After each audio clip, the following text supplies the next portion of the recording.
Welcome back to the Unanimous Decision Podcast. I am your host, D Palm. Follow me on Blue Sky, Instagram at DPalm66. Follow the show those places at UDPod. Follow the entire MTR network at, you guessed it, the MTR network. You found us. Don't you dare lose us. Subscribe on iTunes, Spotify, and this here YouTube channel where you'll get every week at least one YouTube exclusive like the one you're watching right now. Hey, if you watched last night's Thursday night football game, you saw a very fun game, 24-21, Eagles beat the Cowboys. I'll be perfectly honest, it was a great game until the rain delay when your boy fell asleep on the couch and woke up to a replay on Peacock. Not a huge deal. Excited I saw what I did. The biggest upset of the game for me was that the first Bulldog to lose his mind this season was not George Pickens. I lost all the money in the world if you allowed me to gamble on it. It was Jalen Carter. He spit. Looks like he may have gotten baited by Dak. I don't care either way. Good football is good football, and spitting is not something that I think should be taken lightly. I was just listening to Press Box with our homie Joel. He pointed out that the last time a big spit happened, on a big stage for the NFL, it was Bill Romanowski almost 28 years ago. And it was on Monday Night Football. And Bill Romanowski's fine was $7,500. What that means is we don't know what's going to happen with Jalen Carter, but I think, with some of the leaning that the league has been liking to do in the last couple months, we'll have to see just how punished he becomes. But we're going to be doing this every Friday at the end of the day. You got Felder Friday in the morning. You got me in the afternoon to talk about one or two games, maybe even three, that I would love for you to maybe not bet on. I don't love anyone to bet, but I think that would be worth, if you're in that kind of thing, worth doing. So if you followed me for a while from like my writing or here, or even Juju podcast, you know that I used to love talking about gambling. I thought it was a great way to get kind of a feel for the sport and feel for how smart people thought about it. The second gambling became prevalent, it was like, I imagine what the end of prohibition was. Like, it's not cool anymore because now it's allowed. And not only that, now it's proliferated every aspect of sports to the point where you can't avoid it. So I'm not going to be doing picks. I'm not going to be doing fantasy. What I will do is point out one or two places where I think you could win some money this week.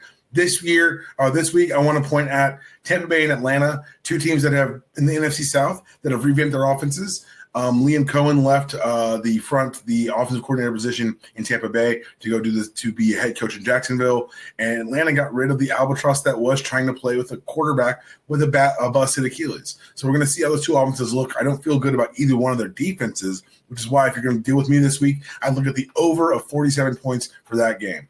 Other games that I got on the calendar, Browns are 5.5-point dogs at home against the Bengals. Look. The gamble for the Bengals was that this is the year. This is the year they play Joe Burrow in the preseason, get their cobwebs off early, and come out swinging to start the season. I'm taking the Bengals in the 5.5 points. I know it's a big hook, but guess what? That's a touchdown. I think this team is better than the bombed-out, depleted, stinking crater of the Browns. Last game that I want to talk about right now as far as pick-wise is going to be the last game of Sunday. That's right, Ravens-Bills. This one, if you have a brain in your head, you'll stay away from gambling on it. Just enjoy it, turn your brain off. But if you have to gamble, if you've got to gamble, I don't know how to bet against that quarterback.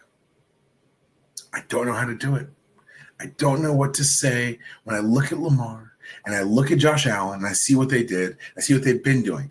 And for Josh Allen to win an MVP when he's second-team All-Pro behind Lamar Jackson, it just feels like a situation where the same voters decided that the better story was Josh Allen. So, I'm not the one to tell them that they're stupid or wrong, but I do think that Lamar Jackson's going to remember that, and we're going to see a big win on Sunday night on NBC. Other big news of the week, Pablo Torre's incredible story about the underhanded way it looks like the Clippers found a way to pay Uncle Dennis and Kawhi Leonard. We're going to see where it all pans out. I do want to say something about the recently released podcast. He had a conversation with Mark Cuban. It's very interesting. Give it a listen. Gives a great recap of how he got here. And you get a great insight into the rich white guy mind of Mark Cuban, because he cannot fathom that we can't fathom that he got scammed, that Ballmer may have gotten scammed here. It's very interesting podcast because Mark Cuban, in the face of all this evidence that Pablo has gathered through his journalistic endeavors, comes back with a twofold defense of, if this happened, he would have been smarter about it. and he's not that dumb. And it's the presupposition that money makes you smart, which is why I guess we're even asking Mark Cuban, who's not a majority owner of anything, of any NBA team anymore. But this is the same man who was on the other side of Steve Ballmer when they were hiding DeAndre Jordan in 2017, so he wouldn't sign with the Mavericks. He's the one who's also in the Board of Governors meeting when those same Clippers headed up by that same Steve Ballmer were slapped on the wrist to the tune of $250,000 for trying to get DeAndre Jordan a endorsement deal with a local car dealership to sweeten the pot on his contract.